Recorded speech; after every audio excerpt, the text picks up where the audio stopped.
មានស្នេហាក៏មិនអីដែរពេលមានស្នេហ៍ខ្ញុំសែនឈឺផ្សា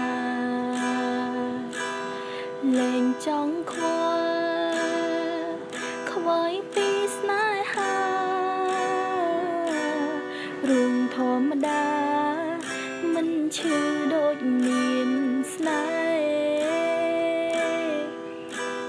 អូ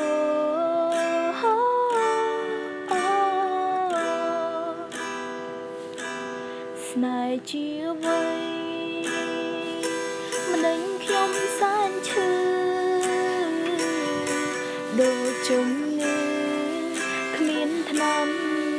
ព្យាបាលស្ទើរឈួតលាប់ដោយសារស្នេហាសូមសាច់ចាខ្ញុំនឹងឈប់មានស្នេហ៍អូ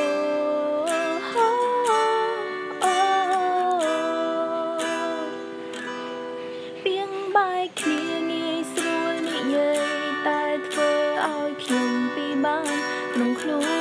នដូចគេដុតដូចគេចាក់គេសម្លាប់មួយពណ៌ប្រេងភ្នែកចង់ស្រែកឲ្យបែកពីភពលោកថាអរនាងគ្រប់គ្នាបាននឹងពេលនេះខ្ញុំកំពុងឈឺផ្សាតែគូខំស្នេហ៍យ៉ាងណា